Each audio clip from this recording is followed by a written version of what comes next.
রাসূলুল্লাহ সাল্লাল্লাহু আলাইহি ওয়াসাল্লাম বলেন, তোমরা কি জানো কিয়ামতের দিন সবচাইতে নিঃস্ব ব্যক্তি কে হবে? সাহাবারা বলল, আল্লাহ এবং তার রাসূল ভালো জানে। আল্লাহর নবী বললেন, শোনো, কিয়ামতের দিন একটা মানুষ পাহাড় পরিমাণ নেক নিয়ে আল্লাহর সামনে উপস্থিত হবে। অনেক আমল, অনেক নামাজ, অনেক রোজা, অনেক হজ, অনেক যাকাত, অনেক সাদাকা, অনেক সওয়াব নিয়ে আল্লাহর সামনে উপস্থিত। লোকটা চিন্তা করবে, আমার তো নেকির কোনো অভাব নাই, সওয়াবের কোনো অভাব নাই, আজকে আমার জান্নাতে যাওয়া কে ঠেকায়? ওই ব্যক্তিকে জান্নাতে যাওয়ার অনুমতি দেওয়ার পূর্বে ওই ব্যক্তির ব্যাপারে আল্লাহ তাআলার কাছে একজন অভিযোগ দায়ের করবে। বলবে, আল্লাহ, এই যে লোকটা পাহাড় পরিমাণ নেক নিয়ে জান্নাতে যাওয়ার জন্য অপেক্ষমান, একে জান্নাতে যাওয়ার অনুমতি দেওয়ার পূর্বে তার ব্যাপারে আপনার কাছে আমার কিছু অভিযোগ আছে। বাদী অভিযোগ করবে, আল্লাহ, এই লোকটা দুনিয়াতে আমার সম্পদ জোরপূর্বক দখল দিয়েছে, আমার হক নষ্ট করেছে। আল্লাহ, দুনিয়ার আদালতে দুনিয়ার মানুষের কাছে আমি ন্যায় বিচার পাই নাই, আজকে ন্যায় বিচারটা চাই, হকটা আদায় করে দেন। আল্লাহ তাআলা এবার পাহাড় পরিমাণ নেকের মালিক বিবাদীকে বলবে, দাও, ওর হক আদায় করো। কি দিয়ে হক আদায় করবে? দুনিয়াতে খাইছিল জমিন, নিছিল টাকা, কিয়ামতের ময়দানে জমিও নাই, টাকাও নেই। এক জায়গায় জায়গা যেমন, লেনদেনের কারেন্সি তেমন। বাংলাদেশে টাকা চলে, ভারতে চলে না। বাংলাদেশি টাকা চলে, আমেরিকায় চলে না, ওইখানের কারেন্সি ভিন্ন। দুনিয়ার মধ্যে টাকা চলে, কিয়ামতে টাকা চলবে না। কিয়ামতের কারেন্সি হবে নেকি। যার নেকি থাকবে সে ধনী, যার নেকি নাই সে ফকির, ঋণী। কিয়ামতের কারেন্সি দিয়ে দুনিয়ার হকটা আদায় করে দেওয়া হোক। আল্লাহ তাআলা বলবে, যাও, হক আদায় করো নেকি দিয়া। লোকটা এবার তার হক নেকি দিয়ে আদায় করবে। একের পর এক মানুষ আসতে থাকবে আর তার বিরুদ্ধে আল্লাহর কাছে অভিযোগ দায়ের করতে থাকবে। সে মানুষকে নেকি দিয়ে দিয়ে মানুষের হক আদায় করবে। নেকি দিতে দিতে একটা সময় নামাজের নেকি, রোজার নেকি, হজের নেকি, যাকাতের নেকি, সাদাকার নেকি, যত সওয়াব আছে সব শেষ। কিন্তু অভিযোগকারী আরো আছে। আল্লাহ বলবে, দাও, ওদেরকে দিয়ে দাও। ও বলবে, আল্লাহ, নেকি যা ছিল শেষ।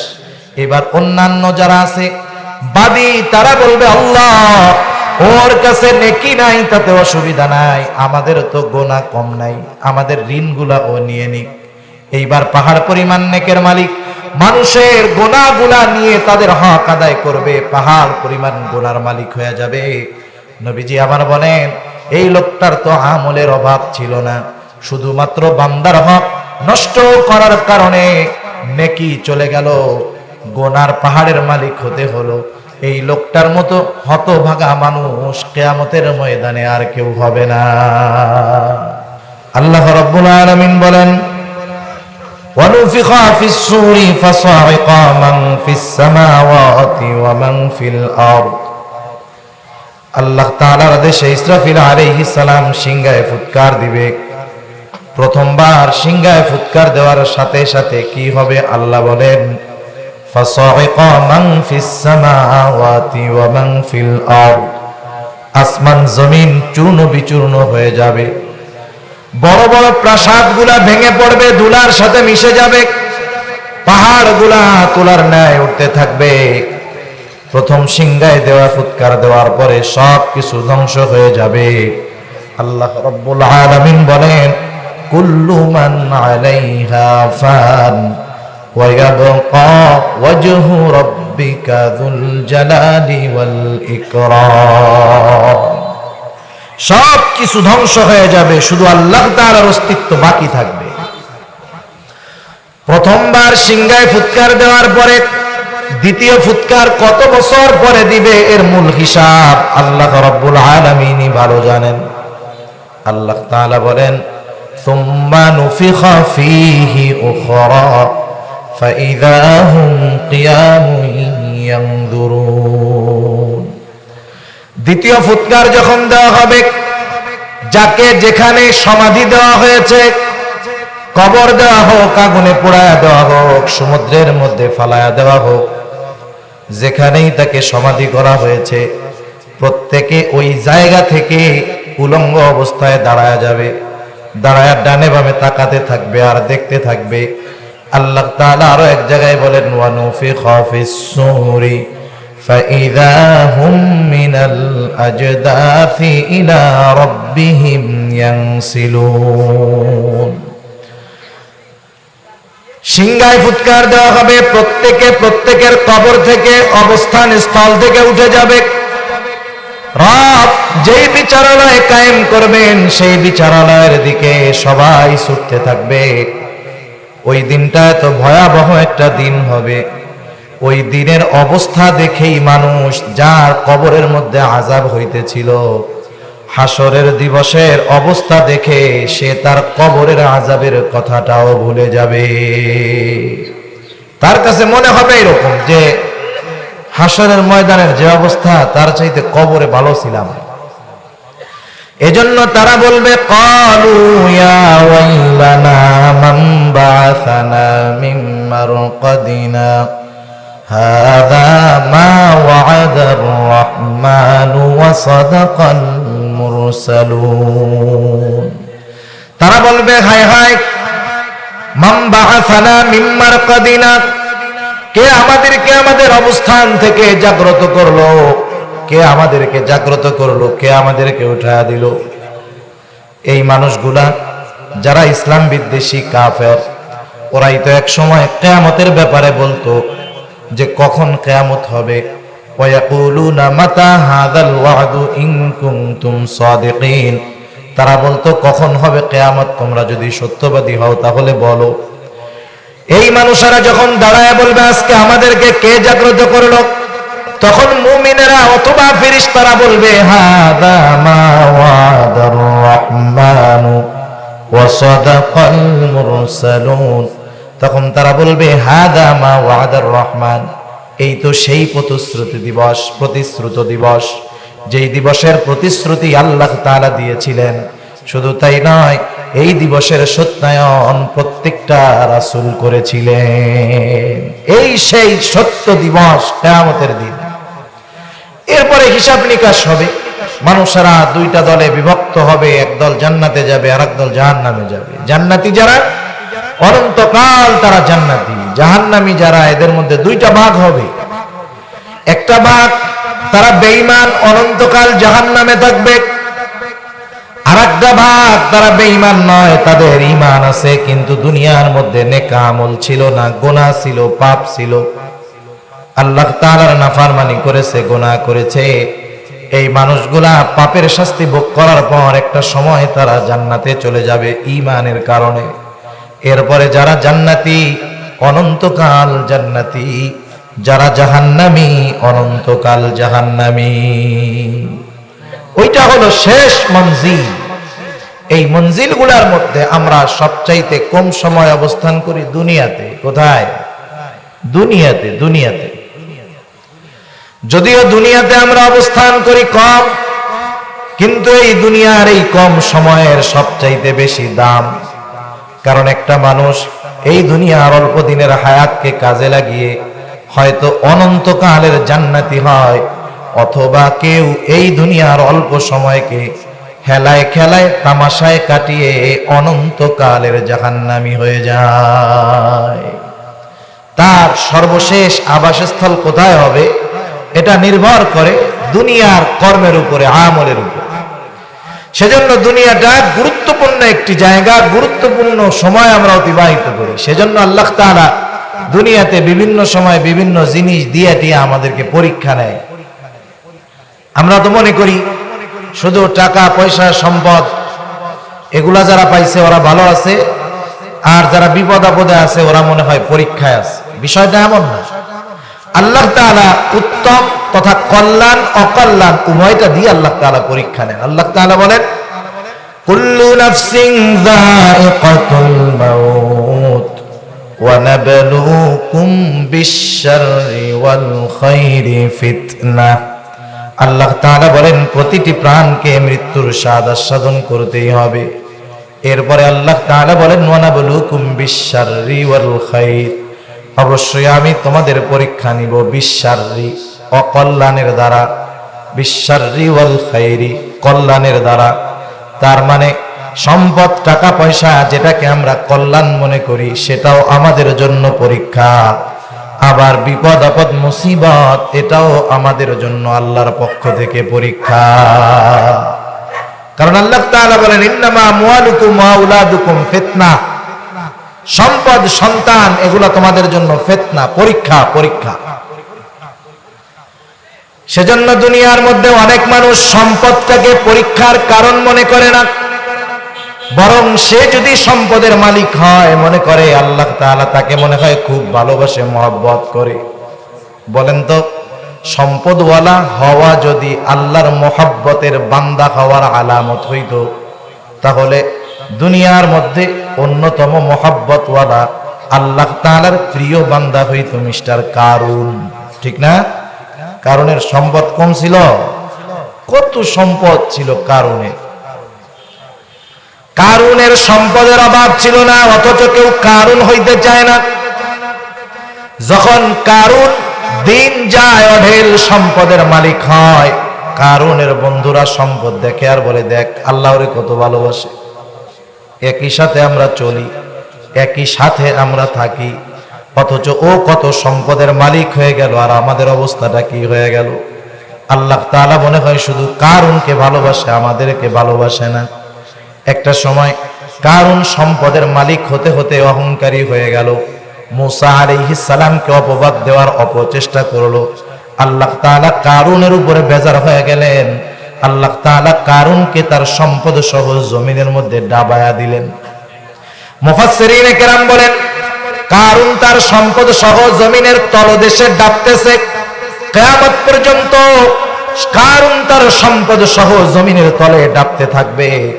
কারুনের এই অবস্থা দেখার পর কারুনের যেই বন্ধুরা ছিল, যারা বলতো যে দেখো কারুনকে আল্লাহ তাআলা ভালোবাসে তাই সম্পদ দেয়, এইবার ওই বন্ধুরা বলা শুরু করলো, আল্লাহ আসলে আপনি কারুনকে ভালোবাসেন না, মূলত আমাদেরকে ভালোবাসেন বিধায় আমাদের সম্পদ দেন নাই। তাহলে যখন সম্পদ দেওয়া দেখছে তখন কি কইছে, যাই রে কারুনটাই আল্লাহ ভালোবাসে।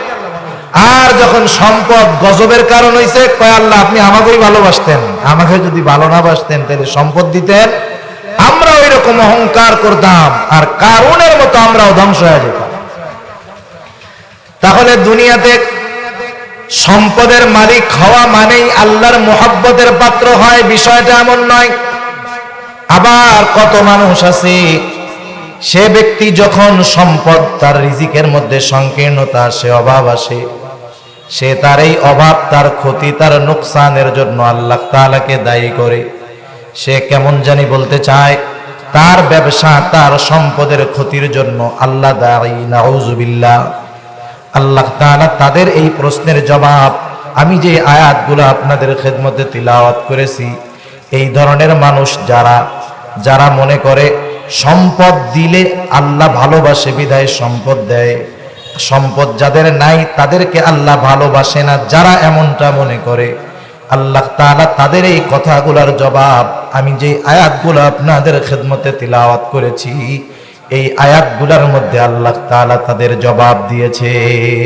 শুধু তাই না, এখানে আল্লাহ তাআলা 4টি গুণের কথা বলছে। কয়টি গুণ? 4টি গুণের কথা বলছে। মুফাসসিরিনে কেরাম বলেন, যে মুমিন 4টি গুণ অর্জন করবে, 4টি বদ খাসলাতের কথা আল্লাহ উল্লেখ করছে ওই সব মানুষের ব্যাপারে। 4টি বদ খাসলাত যারা ত্যাগ করবে, আল্লাহ তাআলা তাদের রিজিকের মধ্যে কখনো সংকীর্ণতা দিবেন না। সুবহানাল্লাহ, তাদের রিজিক প্রশস্ত থাকবে। সম্পদওয়ালা হইলেই তার রিজিক থাকে না, এটা বুঝতে হবে। কারণ আপনাদের চট্টগ্রামে অনেক মানুষ আছে, ঢাকাতেও অনেক মানুষ আছে, কোটি কোটি কোটি কোটি টাকার মালিক। কত টাকার মালিক, কত সম্পদের মালিক, কত ল্যান্ড প্রপার্টির মালিক, তার হিসাব নাই। লোকটা যদি ইচ্ছা করে প্রতি বেলায় উট জবাই করে রান্না করে খাবে, তার কোনো অসুবিধা হবে না। সম্পদ অনেক আছে, টাকা অনেক আছে, বয়স মাত্র 45 বছর, কিন্তু আল্লাহ এমন একটা ব্যারাম তারে দিয়া রাখছে, গরুর গোশ, খাসির গোশ, উটের গোশ, এক কথায় গোস্ত জাতীয় কোনো খাবার সে খাইতে পারবে না। ডাক্তার বইলা দিছে, যদি সুস্থ অবস্থায় বাঁচতে চাও আলা চাইলের জাউ রান্না করে খেতে হবে। আলা চাউলের জাউ চিনেন? নরম কইরা, তাও আবার কয় সাবধান, চিনি টিনি দেওয়া যাবে না, কাঁচা লবণ খাওয়া যাবে না। ওই কি মানুষে খায়, ছাগলরে দিলেও তো খাবে না। যারা ছাগল গরু পালে খেয়াল করে দেখবেন, তারা ছাগল গরু যেই খাবার দেয় ওর সাথে লবণ দেয়, লবণ না দিলে খায় না। আর ওইটা রান্না করে আপনি গরু ছাগলরে দিয়ে রাখেন, ও খাবে না। তার মানে আল্লাহ রিজিক কেমনে ঠাইসা ধরছে, কেমনে আল্লাহ সংকীর্ণ করে দিয়েছে। সম্পদ আছে, টাকা আছে, রিজিকে প্রশস্ততা নাই, ঠিক কিনা? আবার দেখেন প্রায় এলাকায় এরকম মসজিদের ইমাম সাহেব বেতন যা 10 দিন ভালো খাওয়ার মতো উপায় নাই, অথচ আল্লাহ তাআলা কেমন খাওয়া খাওয়ায়। মাসে এক বাড়িতে খায় একদিন। আল্লাহ রব্বুল আলামিন কেমন খাওয়া খাওয়ায়, যেই দিন যেই বাড়িতে খাবার, সেই বাড়ির মহিলা স্বামীকে ওই দিন বলে, শোনো আগামীকাল কিন্তু আমাদের বাড়িতে ইমাম সাহেবের খাবার, একদিন খাবে, খবরদার ভালো মন্দ খাওয়াইতে হবে। দেশি মুরগি আইনো, দেশি ডিম আইনো, গরুর গোশতটাও আইনো। প্রত্যেক দিন আল্লাহ তাআলা ইমাম সাহেবরে খাওয়াইতেছে, অথচ সে যা বেতন পায় তা দিয়ে এইরকম খাবার 10 দিন খাওয়ারও উপায় নাই। টাকা নাই, কিন্তু রিজিককে প্রশস্ত করে দিয়েছে কে? এটা তো খাবারের মেসাল দিয়া বললাম। এরকম জিন্দেগীর প্রতিটা ক্ষেত্রে এরকম রিজিকের মধ্যে বরকত দরকার, রিজিকের মধ্যে প্রশস্ততা। রিজিকের মধ্যে বরকত না থাকলে রিজিকে প্রশস্ততা থাকে না। আল্লাহ তাআলা যদি অল্প সম্পদে বরকত দেয়, এর মধ্যে অনেক প্রশস্ততা হয়। অনেক সম্পদের মধ্যে যদি আল্লাহ বরকত না দেয়, তাহলে অনেক সম্পদের মধ্যে প্রশস্ততা পাওয়া যায় না। হাকিমুল উম্মত শাহ আশরাফ আলী থানভী রহমাতুল্লাহি আলাইহি একটি ঘটনা বর্ণনা করেন। এক যুবক গেছে এক জায়গায় ওয়াজ শোনার জন্য। মাতা পিতার খেদমতের ওয়াজ শুনেছে যুবক, মাতা পিতার খেদমতের ফজিলতের ওয়াজ শুনছে। এই ওয়াজ শুনে সে যুবকের অন্তরটা নরম হয়ে গেছে, দিলটা নরম হয়ে গেছে, যে মাতা পিতার খেদমত যে করে তার রিজিকে কোনোদিন সংকীর্ণতা হয় না, তার রিজিককে আল্লাহ তাআলা প্রশস্ততা করে দেয়। আল্লাহ তাআলা তার জিন্দেগিটা বরকত দিয়ে ভরপুর করে দেয়। যুবক এই ওয়াজ শুনে বাড়িতে আসছে। যুবক চিন্তা করছে, এখন থেকে আমি সব সময় মা বাবার খেদমত আমি একাই করব। ফজিলতের কাজ যুবক মনে করছে, এই ফজিলতের কাজ আমি যদি একা করতে চাই, তাইলে আমার ভাই বেরাদার যারা আছে এরা মনে হয় আমার এই ফজিলতের কাজটা একা করতে দিবে না। মা বাবার খেদমত আমাকে একা ওরা করতে দিবে না, কারণ এটা তো অনেক ফজিলতের কাজ। এই চিন্তা করে যুবকরা অন্যান্য যে ভাইয়েরা আছে তাদেরকে বলতেছে, ও আমার ভাইয়েরা, আমি আমার মা বাবার যে সম্পদ গুলা মালিক হব, আমি তোমাদেরকে আমার সেই সম্পদ গুলা বন্টন করে দিয়ে দিব। কিন্তু শর্ত হলো এইটা, যে আমার মা বাবা যতদিন বেঁচে থাকবে ততদিন তাদের খেদমত আমি করব, তারা আমার সাথে থাকবে, আমি তাদের সাথে থাকবো। ওই পাশ দিয়া কিছু ভাই আর ভাবিরা খুশি হয়ে গেছে, কয় এটা তো একবারে বলদ। মানুষ এখন চিন্তা করে কেমনে মা বাপরে তাড়ানো যায়। 5 ভাই থাকলে অবস্থা কি? ছোটবেলায় 5টা ভাই টানাটানি করে, এ কয় আমার মা, ও বলে আমার মা, ঠিক না? ওই ভাইগুলাই যখন বড় হয়, ফ্যামিলি হয়, স্ত্রী হয়, সন্তান হয়, এক ভাই ঠেলে কয় তোর মা, তুই নিয়ে 6 মাস রাখ, যা যা, ঠিক কিনা? ছোটবেলায় বলে আমার মা, বড় হইলে কয় তোর মা বাপ, তুই নে, সার, আমার বাসায় জায়গা নাই। ওই কয় ভাই সব সম্পদের বিনিময়ে মা বাবার খেদমতকে গ্রহণ করলো। এক সময় মা বাবা মারা গেল। লোকটা তো সম্পদের অভাব, টাকা পয়সা কম, কিন্তু হুজুর তো ওয়াজ করে দিছে যে বরকত হবে, কোনো টেনশন নাই, মা বাবার খেদমত করো। ওই পাশ দিয়া স্ত্রীতে খোঁচায়, তোমার হুজুরের ওয়াজ গেল কোথায়, বরকত কই, এখন তো খাওয়া দিবাই না। এইভাবে দিন অতিবাহিত হয়। যুবক একদিন রাতের বেলায় স্বপ্ন দেখছে, একজন তাকে স্বপ্নে বলতেছে, যুবক রে, ওই জায়গায় যাও, একটা পাথরের নিচে 100 স্বর্ণের দিরহাম আছে, 100 স্বর্ণের টাকা আছে, যাও।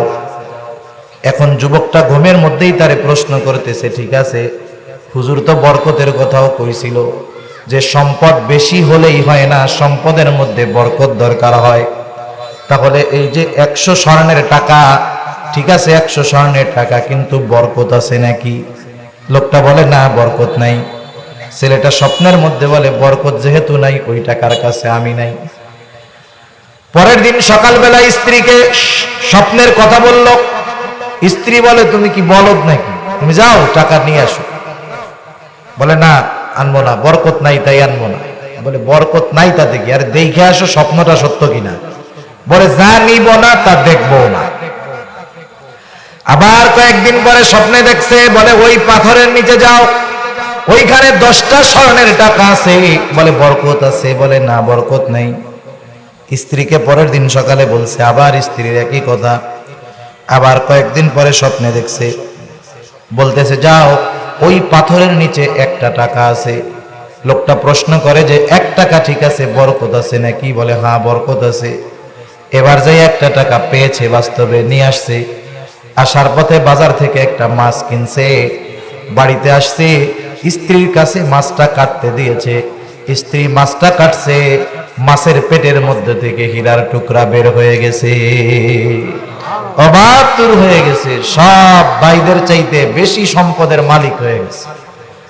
তাহলে সম্পদের মধ্যে মূলত বরকত দরকার, রিজিকের মধ্যে বরকত, এটাই রিজিকের প্রশস্ততা। আল্লাহ রাব্বুল আলামিন সেই জন্য জানায় দিয়েছেন, এই খারাপ স্বভাবগুলা যেই মানুষগুলা ত্যাগ করবে, সেই মানুষগুলার রিজিকের মধ্যে আল্লাহ প্রশস্ততা দিয়ে দিবে। প্রথমে আল্লাহ তাআলা ওই শ্রেণী যাদের কথা আগে বললাম, যারা ভালো থাকলে মনে করে আল্লাহ তাআলা তাদেরকে ভালোবাসে, বিপদে পড়লে মনে করে আল্লাহ তাআলা তাদের উপরে বেইনসাফি করছে, ওই মানুষগুলার কথা আল্লাহ তাআলা আগে বর্ণনা করেন। আল্লাহ বলেন, ফাআম্মাল ইনসানু ইযা মাবতালাহু রাব্বুহু ফাআকরামাহু ওয়া না'আমা। আল্লাহ রাব্বুল আলামিন বলেন, ফাআম্মাল ইনসান ইযা মাবতালাহু রাব্বুহু। মানুষের মধ্যে কিছু মানুষের অবস্থা হলো এরকম, যখন তাদের রব তাদেরকে পরীক্ষা নেওয়ার জন্য কি করেন, আল্লাহ রাব্বুল আলামিন বলেন, ফাকাদারা আলাইহি রিজকা। আল্লাহ রাব্বুল আলামিন তাদের আল্লাহ রাব্বুল আলামিন ফাআম্মা ইযা মাবতালাহু ফাআকরামাহু ওয়া না'আমা। আল্লাহ তাআলা পরীক্ষা নেওয়ার জন্য তাদেরকে সম্মানিত করেন এবং তাদেরকে নেয়ামত তথা সম্পদ দিয়ে ভরপুর করে দেন। তাহলে সম্মান সম্পদ আল্লাহ তাআলা এগুলা পরীক্ষা নেওয়ার জন্য দেয়। যেই মানুষগুলা সম্মান এবং সম্পদের মালিক হয়, এদের মধ্য থেকে কিছু মানুষ তখন বলে যে আমার রব, ফায়াকুলু রাব্বি আকরামান, আমার রব আমাকে সম্মানিত করেছে। নামাজ পড়ে না, রোজা রাখে না, হজ করে না, যাকাত দেয় না, মিথ্যা কথা বলে, বান্দার হক নষ্ট করে, এরকম মানুষ টাকাওয়ালা সম্মানওয়ালা সমাজে আছে না নাই? অভাব আছে? অভাব নেই। নামাজও পড়ে না, কিছু করে না, সম্পদের মালিক, আবার বড় পদেরও মালিক। আরেকজন নামাজ পড়ে, অভাবে আছে। মাঝে মধ্যে ওই সব লোক নামাজ কালাম পড়ে না যারা, ওরা ওদেরকে দেখে টিটকারি করে, এ নামাজ পড়স তুই আল্লাহর, আর আল্লাহ দেয় আমারে। বুঝেন নাই ও কি বলে? বলে নামাজ পড়স তুই, বরকত আল্লাহ দেয় আমারে। তুই নামাজ পড়ে কি করলি? তোর সম্পদ নাই, অভাবের মধ্যে আছো, কষ্টের মধ্যে আছো, আর দেখো আল্লাহ রাব্বুল আলামিন আমাকে কত সম্পদ দিয়েছে, সম্মান দিয়েছে। ফায়াকুলু রাব্বি আকরামান।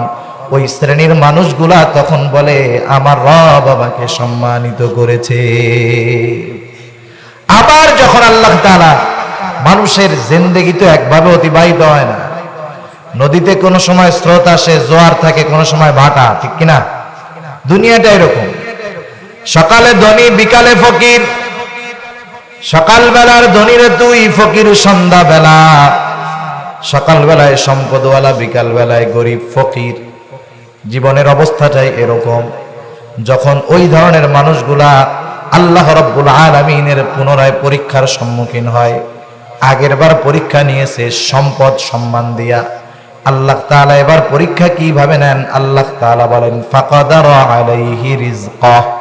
তাদের রিজিকের সংকীর্ণতা দিয়ে যখন আল্লাহ তাআলা পরীক্ষা নেন, তারা তখন আল্লাহকে দোষ দেয়, বলে ফায়াকুলু রাব্বি আহানান, আমার রব আমাকে অপমানিত করেছে, আমাকে অপদস্থ করেছে। নাউজুবিল্লাহ। যদি অভাবের পরীক্ষা, তো পয়গম্বর আলাইহিস সালাম সবচাইতে বেশি অভাবের পরীক্ষা দিয়েছে, ঠিক না?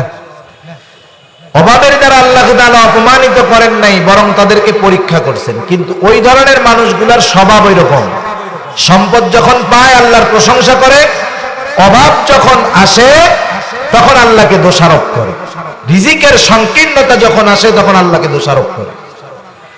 আল্লাহ রাব্বুল আলামিন তাদের এই অভিযোগ এর জবাবে আল্লাহ তাআলা বলেন, কাল্লা বাল্লা তুকরিমুনাল ইয়াতীম। আওয়াজটা ক্লিয়ার করেন, এই আওয়াজটা ক্লিয়ার করো না কেন? আওয়াজ হইতেছে এটা কেন?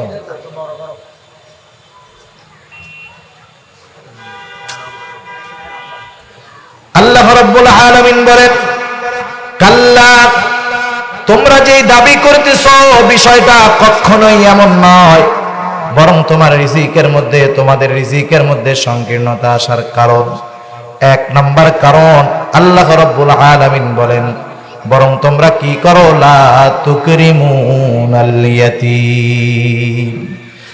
মানুষের জীবনে রিজিকের সংকীর্ণতা আসার অন্যতম প্রধান কারণ হলো ইয়াতীমকে সম্মান না করা। তাফসীরের মধ্যে মুফাসসিরিনে কেরাম বলেন, ইয়াতীমকে সম্মান করার অর্থটা কি? রাসূলুল্লাহ সাল্লাল্লাহু আলাইহি ওয়াসাল্লাম জানায় দিয়েছেন ইয়াতীমের সাথে আমাদের কেমন আচরণ করতে হবে। ইয়াতীমকে অসম্মান করা মানে হলো ইয়াতীমের হক আদায় না করা, ইয়াতীমের সাথে সদাচরণ না করা, ইয়াতীমের সম্পদ তার অসহায়ত্বের কারণে জোর কইরা দখল দিয়ে খাওয়া। এমন লোক আপনাদের সমাজে মনে হয় নাই? আছে। ইয়াতীমদের সাথে সচরাচর খারাপ আচরণ করা হয়, অথচ রাসূলুল্লাহ সাল্লাল্লাহু আলাইহি ওয়াসাল্লাম বলেন, ওই ঘর কতই না উত্তম ঘর যেই ঘরে একজন ইয়াতীম আছে আর ওই ইয়াতীমের সাথে সদাচরণ করা হয়। নবী আমার বলেন, ওই ঘর কতই না উত্তম ঘর। আবার নবী বলেন, ওই ঘর কতই না নিকৃষ্ট ঘর যেই ঘরের মধ্যে একজন ইয়াতীম আছে আর ওই ইয়াতীমের সাথে খারাপ আচরণ করা হয়। নবী বলেন, ওই ঘর হলো নিকৃষ্ট ঘর যে ঘরে ইয়াতীমের সাথে খারাপ আচরণ করা হয়। ইয়াতীমের সম্পদ ভোগ করা এটা বড় খারাপ কাজ, গর্হিত কাজ। ইয়াতীমের সম্পদ এটা হলো আগুন। আল্লাহ রাব্বুল আলামিন বলেন, ইন্নাল্লাযীনা ইয়াকুলুনা আমওয়ালাল ইয়াতামা যুলমান ইন্নামা ইয়াকুলুনা ফি বুতুনিহিম নারা। আল্লাহ রাব্বুল আলামিন বলেন, ইন্নাল্লাযীনা ইয়াকুলুনা আমওয়ালাল ইয়াতামা, নিশ্চয়ই যারা অন্যায়ভাবে অবৈধভাবে ইয়াতীমের সম্পদ জোরপূর্বক ভক্ষণ করে, খেয়ে ফেলে, দখল দেয়, ইয়াতীমের সম্পদ নিজের মালিকানায় নিয়ে নেয়, আল্লাহ তাআলা বলেন তারা কেমন জানি আগুন খায়, তারা আগুন দ্বারা কেমন জানি তাদের পেটকে ভরপুর করে। ইন্নামা ইয়াকুলুনা ফি বুতুনিহিম নারা, আর আগুনের ঠিকানা হলো জাহান্নাম। আল্লাহ তাআলা বলেন, ওয়াসায়াসলাউনা সাইরা।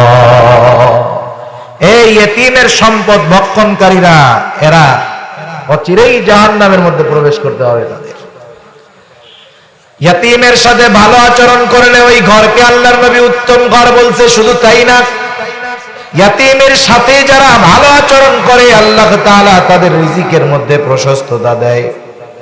ইয়াতীমের সাথে যারা ভালো আচরণ করে, ইয়াতীমের অভিভাবকত্ব যারা গ্রহণ করে, নবী আমার বলেন, আনা ওয়া কাফিলুল ইয়াতীম কাহাতাইনি ফিল জান্নাহ, আমি আর ইয়াতীমের অভিভাবক জান্নাতের মধ্যে পাশাপাশি অবস্থান করব। নবীজি এই কথা বলে এই দুইটা আঙ্গুলের ইশারা এরকম দিলেন, এই দুইটা আঙ্গুল যেমন পাশাপাশি অবস্থানরত, অনুরূপভাবে ইয়াতীমের অভিভাবক আর নবীজি জান্নাতে ওই রকম পাশাপাশি থাকবে। সুবহান। নবীজির পাশে থাকতে মন চায় না আমাদের? তাহলে এই কাজ করতে হবে। একটা গল্প মনে পড়লো, বলি। আল্লামা আহমদ শফি রহমাতুল্লাহ আলাইহি, উনি মারা যাওয়ার আগে উনি একবার টেকনাফ যাবে এক মাহফিলে। টেকনাফ দাওয়াত নিছে হুজুর। টেকনাফের এক লোক টাকাওয়ালা, সে যেমনি টাকার মালিক হোক সেটা ভিন্ন জিনিস। টাকাওয়ালা সে বলতেছে যে মাহফিল কর্তৃপক্ষরে বলতেছে তোমাদের মাহফিলের যত খরচ সব আমি দিব। বাজেট কত? সব অ্যারেঞ্জমেন্ট, খাওয়া দাওয়া, হুজুরের হাদিয়া দিবা, প্যান্ডেল, মাইক, লাইট সব। তারা একটা স্টেটমেন্ট দিল 7-8 লাখ টাকা লাগবে। বলছে সব টাকা আমি দিব, একটা শর্ত। কি শর্ত? আল্লামা আহমদ শফি সাহেব উনি যেই চেয়ারে বসবে তার পাশে বসার জন্য আমার একটা চেয়ার দিতে হবে। আমি ওনার পাশে শুধু বসবো, ওনাকে আমি শুয়ে দেখতে পারবো, এতটুকু সুযোগ দিবা, আমি সব খরচ তোমাদের বহন করব। কিন্তু নসিব খারাপ, ওই মাহফিলে হুজুর যাইতে পারেনি, ও ঘটনা ভিন্ন। তো যাই হোক, দেখেন দুনিয়ার একটা মানুষ আল্লামা আহমদ শফির পাশে বসবে, তার সাথে একটু মুসাফা করবে, পাশাপাশি বসবে, এতটুকুর জন্য 8-10 লাখ টাকা খরচ কোনো ব্যাপারই মনে করে না। অথচ একজন ব্যক্তি যদি একটা ইয়াতীমের অভিভাবক হয়, স্বাভাবিক বালেগ হওয়ার আগ পর্যন্ত তার পিছনে মনে হয় 10 লক্ষ টাকা খরচ করার প্রয়োজন হয় না। যার সামর্থ্য আছে সেও যদি করে, সর্বোচ্চ পরিমাণেও যদি খরচ করে, একটা ছেলের পেছনে স্বাভাবিক যদি মাসে 3000 টাকা বা 4000 টাকা খরচ ধরা হয়, বছরে 50,000, ছেলেটা 16 বছর বয়সে বালেগ হয়ে যাবে, তাহলে হিসাবে 7-8 লাখ টাকা 16 বছরে তার খরচ হলো। কিন্তু এই খরচটা সে করলো আর আল্লাহর নবীর পাশাপাশি অবস্থান করার সুযোগের মালিক হয়ে গেল। সেজন্য যাদের অ্যাবিলিটি আছে, সুযোগ আছে, তারা যদি আল্লাহর নবীর পাশাপাশি থাকতে চায়, রিজিকে প্রশস্ততা চায়, সুস্থতার জিন্দেগি চায়, তারা ইয়াতীমের সাথে সদাচরণ করবে, ভালো ব্যবহার করবে, ইয়াতীমের হক আদায় করবে। যারা ইয়াতীমদেরকে স্নেহ করে তাদের দিল নরম হয়। দেখবেন দ্বীনি প্রতিষ্ঠানে ইয়াতীমখানার সাথে যাদের সম্পৃক্ততা আছে, দান সাদকা করে, এরকম শিল্পপতি হোক, বড় ক্ষমতাধর হোক, আপনি দেখবেন তাদের দিলটা একটু নরম, ঠিক কিনা? কেন নরম হয়? একদিন এক সাহাবী আল্লাহর নবীর কাছে আসছে, আসার পরে বলে, ইয়া রাসূলুল্লাহ, আমার দিলটা বড় কঠোর, আমার অন্তরটা বড় শক্ত, আপনি আমাকে এমন একটা আমল শিখায় দেন যে আমলের দ্বারা আমার এই শক্ত দিলটা, কঠোর হৃদয়টা নরম হয়ে যাবে। নবীজি আমার বললেন, আমসিহ রাসাল ইয়াতীম ওয়া আত'ইমিল মিসকিন, তুমি ইয়াতীমের মাথায় বেশি বেশি হাত বুলায়া দিবা আর মিসকিনদেরকে বেশি বেশি খানা খাওয়াবা, তাইলে আল্লাহ তাআলা তোমার দিল নরম বানায় দিবে। যেই মানুষের অন্তর নরম, এই মানুষের সাথে মানুষের সম্পর্ক ভালো থাকে। একটা মানুষ দেখতে সুন্দর হোক যত, তার দিল যদি শক্ত হয়, দিল শক্ত বোঝা যায় কেমনে? তার আচরণের দ্বারা, তার আখলাকের দ্বারা, ঠিক না? যার অন্তর কঠোর তার কাছে মানুষ ভিড়ে না, যার অন্তর নরম মানুষ তাকে মহব্বত করে, সম্মান করে, শ্রদ্ধার পাত্র হলে শ্রদ্ধা করে, ঠিক কিনা বলেন? এজন্য কোমল হৃদয়ের মানুষ যদি হতে চাই, ইয়াতীমের মাথায় হাত বুলায়া দিতে হবে। সর্বসাকল্য যেই কথা, রিজিকের মধ্যে যদি আমরা প্রশস্ততা চাই, তাহলে ইয়াতীমকে সম্মান করতে হবে, তথা ইয়াতীমের সকল প্রকার হক আদায় করতে হবে। 2 নম্বর, আল্লাহ তাআলা বলেন, ওয়ালা তাহাদ্দুনা আলা তাআমিল মিসকিন। আল্লাহ তাআলা বলেন, তোমাদের রিজিকের সংকীর্ণতার দ্বিতীয় কারণ হলো তোমরা নিজেরা মিসকিনদেরকে খানা দাও না, খানা খাওয়াও না, এবং অন্যকে খানা প্রদানে উৎসাহিত করো না। তার মানে নিজে খানা দাও না, আরেকজনকে নিরুৎসাহিত করো। সেই জন্য মিসকিনকে খানা খাওয়ানো বড় ফজিলতের কাজ। শুধু মিসকিনকে খানা খাওয়ানোই যে ফজিলতের কাজ, বিষয়টা এমন নয়। মানুষকে খানা খাওয়ানো ফজিলতের কাজ। এই ক্ষেত্রে যদি একজন অসহায় হয়, নিঃস্ব হয়, মিসকিন হয়, অভাবগ্রস্ত হয়, অবশ্যই তার ক্ষেত্রে এই বিষয়টা আরো বেশি কল্যাণকর হবে। একদিন একটা লোক রাসূলুল্লাহ সাল্লাল্লাহু আলাইহি ওয়াসাল্লামের কাছে আসলেন। আসার পরে জিজ্ঞাসা করতেছে, আইয়ুল ইসলাম খাইর, অর্থাৎ ইসলামের মধ্যে কোন কাজটা সবচাইতে উত্তম? নবীজি ছিলেন উম্মতের রূহানি ডাক্তার। কোন মানুষের কোন রোগ আল্লাহ তাআলা জানায় দিতেন, সেই জন্য একই প্রশ্নের ক্ষেত্রে এক একজনের ক্ষেত্রে উত্তরটা হয়তো এক এক রকম। এর ক্ষেত্রে নবীজি জবাব দিলেন, তুমি বেশি বেশি মানুষকে খানা খাওয়াইবা, তুতিমুত তাআম ওয়া তাকরাউস সালাম আলা মান আরাফতা ওয়া মান লাম তারিফ। তুমি মানুষকে বেশি বেশি খানা খাওয়াইবা এবং পরিচিত অপরিচিত সবাইকে বেশি বেশি সালাম দিবা। আল্লাহর নবী এখানে বলেন নাই যে মিসকিনরে খানা খাওয়াবা, ঢালাও ভাবে সবার কথা বলা হয়েছে যে খানা খাওয়াবা আর পরিচিত অপরিচিত সবাইকে সালাম দিবা। এজন্য মিসকিন যারা, নিঃস্ব যারা, নিঃস্ব মিসকিন মানে নিঃস্ব, যাদের কোনো কিছু নেই। ফকির মানে গরিব, আছে তবে কম। গরিব যারা এদের আছে তবে কম, কিন্তু মিসকিন যে একেবারে নিঃস্ব, তার কোনো কিছুই নাই। এই ধরনের মানুষগুলাকে শীতের সময় শীত বস্ত্র দেওয়া উচিত, খাবারের অভাবের সময় খাবার দেওয়া উচিত। তাহলে মিসকিনদের হক আদায় করা হবে, আল্লাহ তাআলা আমাদের রিজিকে প্রশস্ততা দিবেন। 3 নাম্বার বিষয় আল্লাহ তাআলা বলেন, ওয়া তাকুলুনাত তুরাসা আকলান লাম্মা। তোমরা উত্তরাধিকার প্রাপ্ত সম্পদগুলা পুরোপুরি ভক্ষণ করে ফেলো। তোমরা সুযোগে থাকো কেমন করে তোমার বাবার রেখে যাওয়া সম্পদগুলা তুমি একাই ভোগ করতে পারো, এই চান্সে থাকো। আমাদের দেশে গ্রাম অঞ্চলগুলোর মধ্যে অনেক সময় মহিলারা বুঝে না, বাবার বাড়ির সম্পদের কথা যদি তাদেরকে বলা হয়, তারা না বোঝার কারণে বাবার বাড়ির সম্পদটাকে তারা খারাপ মনে করে। যদি বলা হয় যে মা আপনি তো আপনার বাবার বাড়ি অনেক সম্পদ পাবেন, বলে আস্তাগফিরুল্লাহ, বাবার বাড়ির সম্পদের কথা কইস না, এটা আগুন আগুন। অথচ বাবার বাড়ি যেই সম্পদ, এই সম্পদ বন্টন করে দিছে কে? জোরে বলেন তো। আল্লাহ বন্টন করে দিয়েছে। আল্লাহ রাব্বুল আলামিন বন্টন করে দিয়েছেন সূরা নিসা। আল্লাহ তাআলা বলেন, ইউসিকুমুল্লাহু ফি আওলাদিকুম লিযযাকারি মিসলু হাযিল উনসায়াইন। চলে যাবেন, দোয়া আছে না? দোয়া চাই, দোয়া করেন আল্লাহ তাআলা আপনাকে সুস্থ দীর্ঘ নেক হায়াত দান করুন। মানুষ আপনারা অনেক ভালোবাসে। আল্লাহ তাআলা বন্টন করে দিছে। একজন, দুইজন মেয়ে যা পাবে, একজন ছেলে তাই পাবে। এই বন্টন দুনিয়ার কোনো আইন করে নাই, এই আইন করছে কে? সুতরাং আল্লাহ যে আইন করছে, এই আইনের মধ্যে হাত দেওয়ারও কোনো সুযোগ নাই। সেজন্য যারা নারীদের সম্পদের ক্ষেত্রে সম অধিকারের কথা বলে, আল্লাহ তাআলা নারীদেরকে কম দেন নাই, এটা ভুল। আল্লাহ তাআলার বন্টনের মধ্যে থাকে ইনসাফ। আল্লাহর বন্টনের মধ্যে কি থাকে? ইনসাফ থাকে। যেখানে ইনসাফ নাই সেখানে বেশি হলেও কোনো কাজ হবে না, বরকত হবে না। আল্লাহ তাআলা ইনসাফ ভিত্তিক বন্টন দিয়েছেন, যার যেমন প্রয়োজন আল্লাহ তাআলা তাকে তেমন দিয়েছেন। কিছু কিছু ক্ষেত্রে মহব্বত দেখায়া বেশি করা, এটাও জুলুমের অন্তর্ভুক্ত।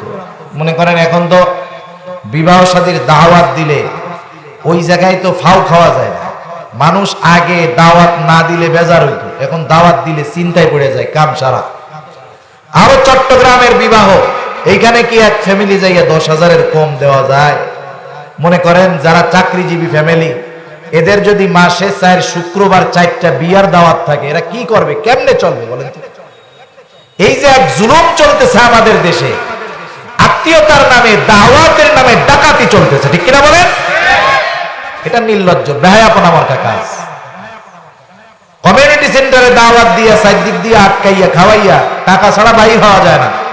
এটা দাওয়াত দিয়ে ডাকাতি করার মতো কাজ, এটা গর্হিত কাজ, নিন্দনীয় কাজ, ইসলামের অপছন্দনীয় কাজ, ঠিক কিনা বলে? শুধু তাই না, পারলে বর পক্ষ মেয়ে পক্ষর বাড়িঘর সম্পদ সব পারলে লেখা নেওয়ার ধান্দাও করে, আছে না নাই? সোফা সেট, এক কথা মেয়েরে দিবে, মেয়ের সাথে থাকার জন্য, খাওয়ার জন্য যা লাগে সব দিবে। তাহলে তোরে বিয়া করতে কইছে কেনা? তোর বিবাহ করার কি দরকার? তোর যদি সব দরকার হয়, তুই যদি মেয়ের প্রয়োজনীয়তা মিটাতে না পারিস, তাহলে তোর বিবাহ করার দরকার কি? তুই হিজলা হয়ে যা। এগুলা কাপুরুষের মতো কাজ। সেজন্য এই ধরনের কাজের সাথে অতীতে যারা করছে ভবিষ্যৎ প্রজন্ম এই ধরনের গর্হিত কাজ করবে না ইনশাআল্লাহ। তাহলে সম্পদের বন্টন আল্লাহ তাআলা করে দিয়েছেন ইনসাফ ভিত্তিক, কিন্তু মেয়েরা বুঝে না। কারণ অতীত থেকে বেশিরভাগ এলাকায় ভাইয়েরা বোনদের সম্পদগুলা খাইয়া ফেলছে। বোনদেরকে ওয়াজ কইরা বুঝাইছে যে এ সম্পদ তোরা খাইতে হয় না, তোরা খাইলে গুনাহ হবে। কিন্তু মানুষের চোখ তো খুলে গেছে। এখন বোনের সাথে খুব ভালো সম্পর্ক, 10-15 বছর ভালো সম্পর্ক, মা বাবা মারা গেছে। এইবার বোন যখন ভাইয়ের কাছে তার প্রাপ্যটা বুঝে আসছে যে ভাই আমার বাবার রেখে যাওয়া সম্পদের যেই অংশটা আমার অধিকার সেটা আমাকে দিয়ে দাও। অধিকাংশ ক্ষেত্রে আমরা দেখেছি বোনেরা যখন তাদের ন্যায্য হক, তাদের প্রাপ্য যখন চাইতে আসে, ভাইয়েরা খুশি মনে দেওয়া তো বহু দূরের কথা, বরং ভাইয়েরা সম্পদ চাওয়ার কারণে বোনদের সাথে সম্পর্ক নষ্ট করে ফেলে। যে এতকাল সম্পর্ক ভালো ছিল, সম্পদ নিয়ে যাবি, যা সম্পদ নিলি, সম্পর্ক শেষ করে গেলি, আছে না নাই? ওরা হলো ওই দলের লোক আল্লাহ যাদের কথা বলছে যে উত্তরাধিকারের সম্পদ ওরা একা একা গ্রাস করে খেয়ে ফেলতে চায়। এটা তো বোনের হক, বান্দার হক, এইটা বোনের হক, বান্দার হক। বান্দার হক কিন্তু জটিল একটা জিনিস। আমরা আল্লাহ তাআলার হক অনেক সময় নষ্ট করে ফেলি, নামাজ পড়ি না, রোজা রাখি না, গুনাহ করি, পাপ করি।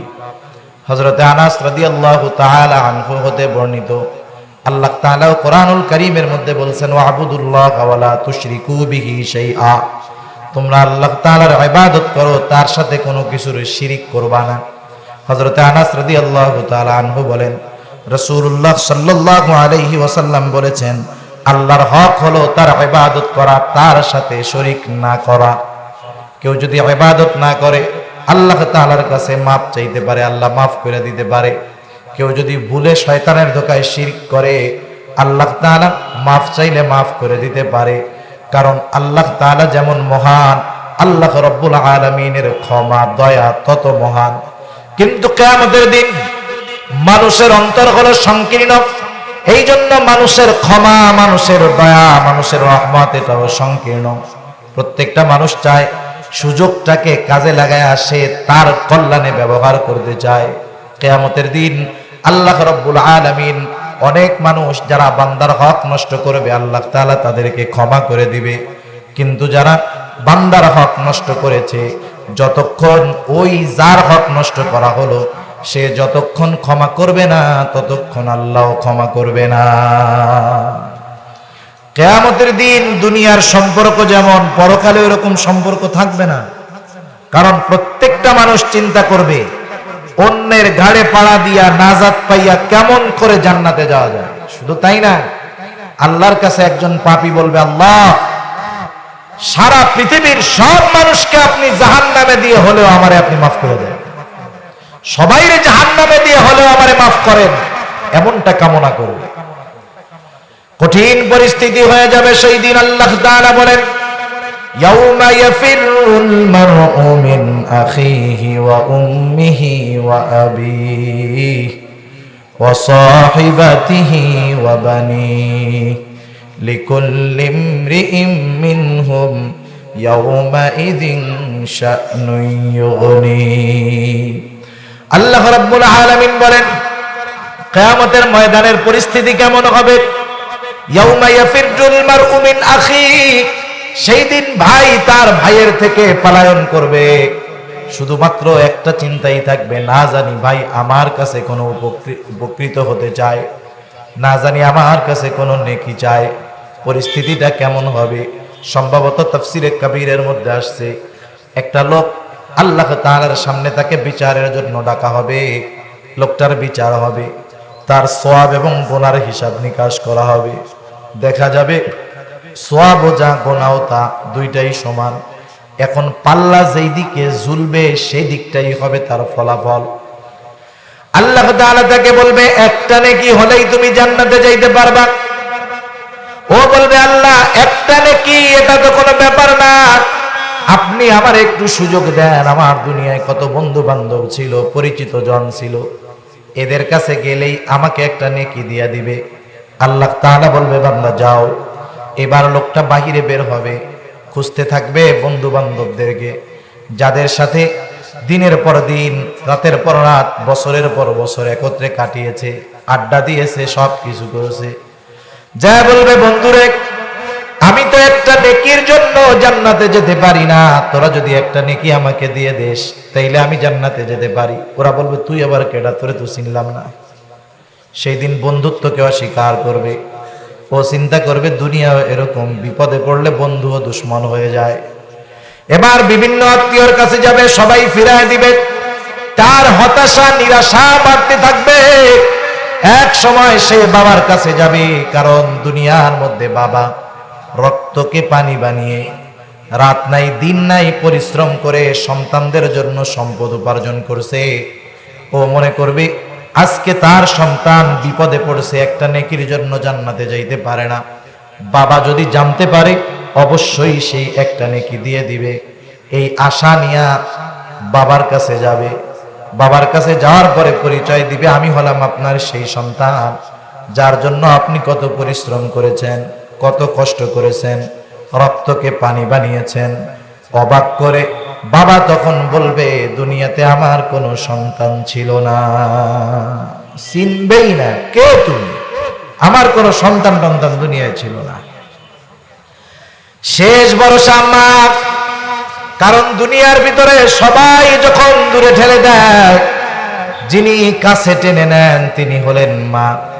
সন্তানের দুঃখে যে দুঃখী হন মা, সন্তানের সুখে যে সুখী হন মা। 10 মাস 10 দিন গর্ভে ধারণ করেছে মা, নিঃস্বার্থ ভালোবাসা দুনিয়ার মধ্যে বাসে মা।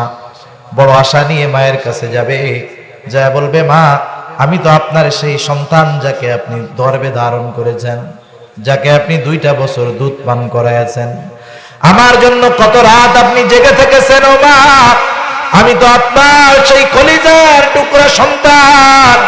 দুনিয়ার মধ্যে আপনি কখনো আমার কষ্ট বরদাস্ত করতে পারেন নাই, কষ্ট সহ্য করতে পারেন নাই।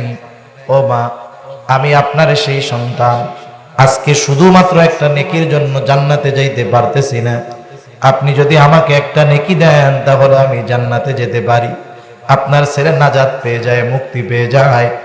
এইবার সন্তানের এই কথার জবাবে গর্ভধারণকারিণী মা বলবে, শোনো, দুনিয়াতে আমার বিবাহ হয়েছিল ঠিক, কিন্তু তুমি যে আমার সন্তান এটা আমার মনে নাই।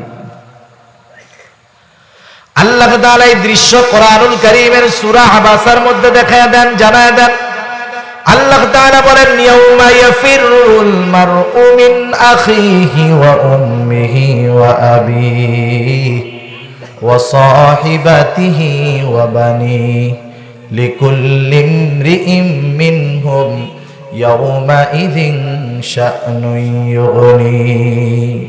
আল্লাহ তাআলা বলেন, সেই দিন ভাই ভাইয়ের থেকে পলায়ন করবে। ওয়া উম্মিহি ওয়া আবিহি, পিতা মাতা সন্তানদের থেকে পালাবে। হাদিসের মধ্যে আসছে অনুরূপ সন্তান ও মা বাবার থেকে পালাবে। ওয়া সাহিবাতিহি ওয়া বানিহি, সেই দিন মানুষেরা সন্তানের থেকে পালাবে, স্ত্রীর থেকে পালাবে। প্রত্যেকে শুধু নিজের চিন্তা করবে কেমন করে নাজাত পাওয়া যায়, কারণ প্রত্যেকের চিন্তা থাকবে, না জানি যদি দেখা হয়ে যায়, যদি পরিচয়টা দিয়ে দেই, না জানি আমার কাছ থেকে কোনো নেকি চেয়ে বসে। শুধুমাত্র এতটুকু চিন্তা করে নিকট আত্মীয় যারা, তারাও তাদের পরিচয়কে অস্বীকার করবে কিয়ামতের দিন। তাইলে সেই দিন কেউ যদি কারো কাছে কোনো প্রাপ্য পায়, সহজে ছাড় দিবে বলে মনে হয় নাকি? মনে হয় না। একটা হাদিস, এটা শুনেই আলোচনা শেষ করে দেবো ইনশাআল্লাহ, 10 মিনিট। আল্লাহ রাসূল সাল্লাল্লাহু আলাইহি ওয়াসাল্লাম বলেন সাহাবীদেরকে, তোমরা জানো কিয়ামতের দিন সবচেয়ে নিঃস্ব ব্যক্তি কে হবে? যারা দুনিয়াতে বান্দার হক নষ্ট করে, আত্মীয় স্বজনের হক শুধু তা নয়, প্রতিবেশীর হক নষ্ট করে, গরিবের হক নষ্ট করে, সম্পদের মাধ্যমে হোক, কষ্ট দেওয়ার মাধ্যমে হোক, কথার মাধ্যমে হোক, অপমানের মাধ্যমে হোক। মনে রাখতে হবে, এক মুমিনের কাছে আরেক মুমিনের রক্ত হারাম, তার সম্মান নষ্ট করা হারাম। আল্লাহর নবী এইসব নিষেধ করে দিয়েছেন। প্রত্যেকটা মুমিনের কাছে অপর মুমিনের সম্পদ আমানত, প্রত্যেকটা মুমিনের কাছে অপর মুমিনের সম্মান আমানত, অপর মুমিনের ইজ্জত আমানত। কেউ যদি বিনা কারণে অপর মুমিনের সম্মান নষ্ট করে, ইজ্জত নষ্ট করে, সেও ওই মুমিনের হক নষ্ট করে। এজন্য রাসূলুল্লাহ সাল্লাল্লাহু আলাইহি ওয়াসাল্লাম বলে, তোমরা সেই দিন আসার পূর্বে সতর্ক হও যেই দিন আল্লাহ তাআলা বাদী বিবাদীর মধ্যে ফয়সালা করে দিবে। দুনিয়াতে কেউ যদি বিনা কারণে অন্যায়ভাবে কথার দ্বারাও কাউকে কষ্ট দিয়ে থাকে, কিয়ামতের ময়দানে এতটুকু বিষয়ের হক আল্লাহ তাআলা আদায় করেছেন। সেজন্য ওই মুসিবতের দিন আসার আগে আমাদের মানুষের হকগুলো আদায় করতে হবে। রাসূলুল্লাহ সাল্লাল্লাহু আলাইহি ওয়াসাল্লাম বলেন, তোমরা কি জানো কিয়ামতের দিন সবচাইতে নিঃস্ব ব্যক্তি কে হবে? সাহাবারা বলল, আল্লাহ এবং তার রাসূল ভালো জানে। আল্লাহর নবী বললেন, শোনো, কিয়ামতের দিন একটা মানুষ পাহাড় পরিমাণ নেক নিয়ে আল্লাহর সামনে উপস্থিত হবে। অনেক আমল, অনেক নামাজ, অনেক রোজা, অনেক হজ, অনেক যাকাত, অনেক সাদাকা, অনেক সওয়াব নিয়ে আল্লাহর সামনে উপস্থিত। লোকটা চিন্তা করবে, আমার তো নেকির কোনো অভাব নাই, সওয়াবের কোনো অভাব নাই, আজকে আমার জান্নাতে যাওয়া কে ঠেকায়? ওই ব্যক্তিকে জান্নাতে যাওয়ার অনুমতি দেওয়ার পূর্বে ওই ব্যক্তির ব্যাপারে আল্লাহ তাআলার কাছে একজন অভিযোগ দায়ের করবে। বলবে, আল্লাহ, এই যে লোকটা পাহাড় পরিমাণ নেক নিয়ে জান্নাতে যাওয়ার জন্য অপেক্ষমান, একে জান্নাতে যাওয়ার অনুমতি দেওয়ার পূর্বে তার ব্যাপারে আপনার কাছে আমার কিছু অভিযোগ আছে। কিয়ামতের দিন তো আল্লাহ তাআলা ন্যায় বিচার কায়েম করবে। দুনিয়ার আদালতে অবিচার ভরা, বেইনসাফি ভরা, কিন্তু আল্লাহ তাআলা কেমন আদালত কায়েম করবে? আল্লাহ বলেন, ওয়ানাযাউল মাওয়াজিনাল কিসতা লিয়াউমিল কিয়ামাহ ফালা তুযলামু নাফসুন শাইআ ওয়া ইন কানা মিসকালা হাববাতিন মিন খারদালিন আতাইনা বিহা ওয়া কাফা বিনা হাসিবিন। আল্লাহ রাব্বুল আলামিন বলেন, আমি কিয়ামতের দিন ইনসাফের আদালত কায়েম করব, এমন আদালত ফালা তুযলামু নাফসুন শাইআ, ন্যূনতম জুলুম কারো প্রতি করা হবে না। দুনিয়াতে কেউ যদি কোনো আমল সরিষা দানা পরিমাণও করে থাকে, আল্লাহ তাআলা বলেন, নাতাইনা বিহা, ওই আমলকে আমি হাজির করব। শুধু হাজির করা হবে তা নয়, আমলের উপরে নির্ভর করে এই আমলের জিন্দেগির হিসাব নেওয়া হবে। এত মানুষের হিসাব আল্লাহ কিভাবে নেবেন? আল্লাহ বলেন, এত চিন্তার দরকার নাই, কাফা বিনা হাসিবিন, হিসাব নেওয়ার জন্য আমি আল্লাহ যথেষ্ট। সুবহানাল্লাহ। এদিন বিচার হবে, বাদী অভিযোগ দায়ের করবে, বিবাদী অভিযোগ স্বীকার করতে বাধ্য হবে, কারণ অভিযোগ অস্বীকার করার কোনো উপায় নাই। বাদী অভিযোগ করবে, আল্লাহ, এই লোকটা দুনিয়াতে আমার সম্পদ জোরপূর্বক দখল দিয়েছে, আমার হক নষ্ট করেছে। আল্লাহ, দুনিয়ার আদালতে দুনিয়ার মানুষের কাছে আমি ন্যায় বিচার পাই নাই, আজকে ন্যায় বিচারটা চাই, হকটা আদায় করে দেন। আল্লাহ তাআলা এবার পাহাড় পরিমাণ নেকের মালিক বিবাদীকে বলবে, দাও, ওর হক আদায় করো। কি দিয়ে হক আদায় করবে? দুনিয়াতে খাইছিল জমি, নিছিল টাকা, কিয়ামতের ময়দানে জমিও নাই, টাকাও নেই। এক জায়গায় জায়গা যেমন, লেনদেনের কারেন্সি তেমন। বাংলাদেশে টাকা চলে, ভারতে চলে না। বাংলাদেশি টাকা চলে, আমেরিকায় চলে না, ওইখানের কারেন্সি ভিন্ন। দুনিয়ার মধ্যে টাকা চলে, কিয়ামতে টাকা চলবে না। কিয়ামতের কারেন্সি হবে নেকি, যার নেকি থাকবে সে ধনী, যার নেকি নাই সে ফকির, ঋণী। কিয়ামতের কারেন্সি দিয়ে দুনিয়ার হকটা আদায় করে দেওয়া হোক। আল্লাহ তাআলা বলবে, যাও হক আদায় করো নেকি দিয়া। লোকটা এবার তার হক নেকি দিয়ে আদায় করবে। একের পর এক মানুষ আসতে থাকবে আর তার বিরুদ্ধে আল্লাহর কাছে অভিযোগ দায়ের করতে থাকবে। সে মানুষকে নেকি দিয়ে দিয়ে মানুষের হক আদায় করবে।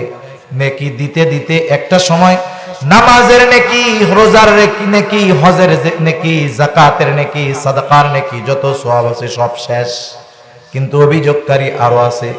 আল্লাহ বলবে, দাও, ওদেরকে দিয়ে দাও। ও বলবে, আল্লাহ, নেকি যা ছিল শেষ।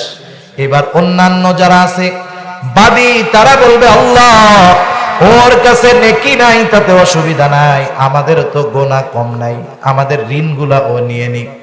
এইবার পাহাড় পরিমাণ নেকের মালিক মানুষের গোনাগুলা নিয়ে তাদের হক আদায় করবে, পাহাড় পরিমাণ গোনার মালিক হয়ে যাবে।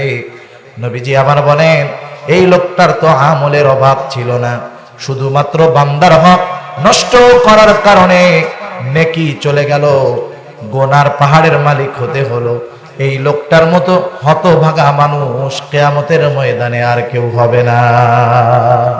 সব আছে কিন্তু বান্দার হক নষ্ট করে। তাইলে এই আমলগুলা করবে ও খাবে আরেকজন, করবে ও খাবে আরেকজন। সেজন্য যারা আমাদের হক নষ্ট করছে, দুনিয়ার দুর্বলতা, আমরা এখন তাদেরকে কিছু বলতে পারতেছি না। ওই যারা জালেম হয় দেখবেন, ওরা যখন একটু শরীর দুর্বল হয় বারবার হজ করতে যায় খালি, ঠিক না? এই বড় তসবি বানায় খালি সুবহানাল্লাহ আলহামদুলিল্লাহ পড়ে। ও তো চিন্তা করে জিন্দেগির পাপ তো কম না, এই যে সওয়াবগুলা ও ইনকাম করতেছে, যত বড় গুনাহগার হোক সুবহানাল্লাহ বললে সওয়াব আছে না নাই? হজ করলে সওয়াব আছে না নাই? নামাজ পড়লে সওয়াব আছে না নাই? ওরা করবে, এগুলো আমরা সব নিব। সেজন্য তোমরা হক নষ্ট করো, অসুবিধা নেই।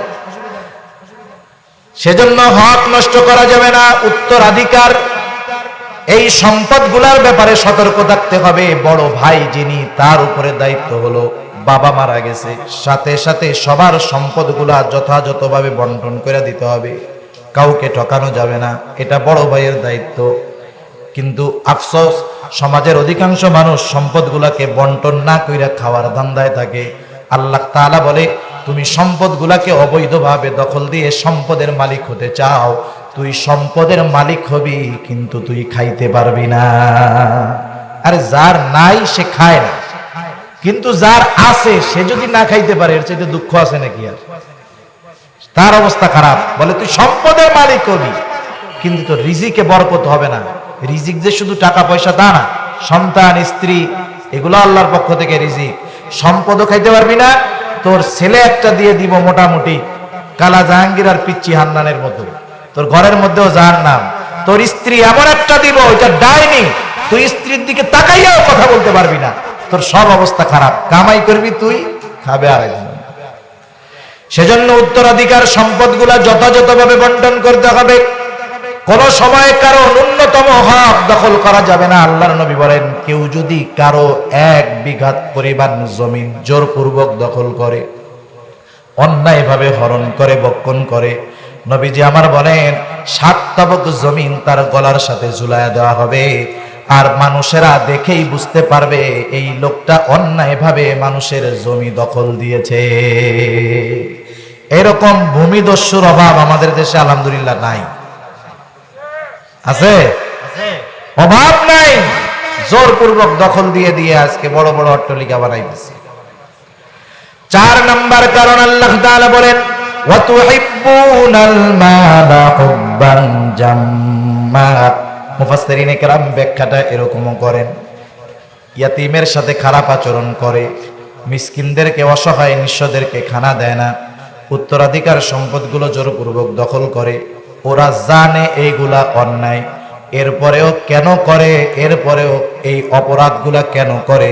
এর কারণ হলো ওয়াতুহিব্বুনাল মালা হুব্বান জাম্মা।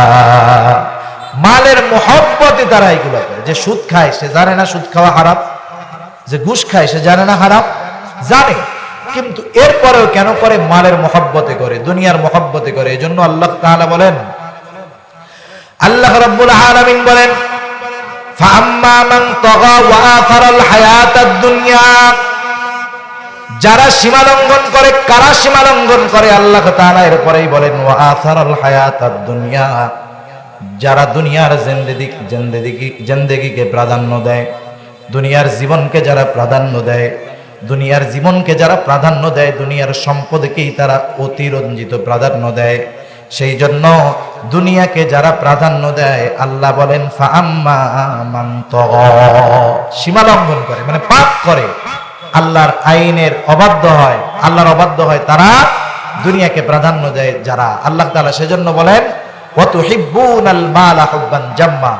এই 4টা বদ খাসলাত যাদের মধ্যে আছে, ইয়াতীমদের সাথে খারাপ আচরণ, মিসকিনদেরকে সহায়তা না করা, উত্তরাধিকার সম্পদ জোরপূর্বক দখল দেওয়ার দান্দা করা, একবারে শুধু মালের মোহব্বত দিয়ে অন্তরটারে ভরা ফেলান।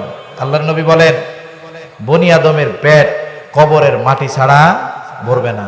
এই 4টা বদ খাসলাত যদি আমরা ত্যাগ করতে পারি, হয়তো সম্পদ হবে অল্প, কিন্তু এই সম্পদের মধ্যে বরকত দিবে কে? ওই সম্পদের মধ্যে প্রশস্ততা দিবে কে? তাহলে বলেন, আমরা অনেক রিজিক চাই নাকি বরকতওয়ালা রিজিক চাই? আমরা আল্লাহর কাছে বলি, আল্লাহ আমাদের রিজিকে বরকত দেন, হায়াতে বরকত দেন। যেই জিনিসের মধ্যে বরকত সেটার মধ্যেই প্রশস্ততা আছে।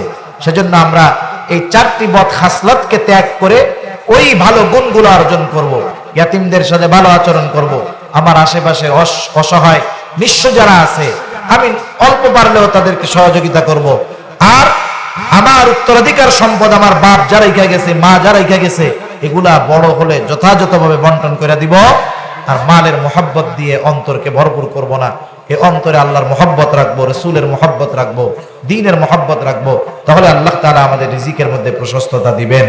আল্লাহ রাব্বুল আলামিন আমাদেরকে যা কিছু আলোচনা হলো এগুলোর উপরে আমল করবার তৌফিক দান করুক। সবাই বলি আমিন। ওয়া আখিরু দাওয়ানা আনিল হামদুলিল্লাহি রাব্বিল আলামিন। আসসালামু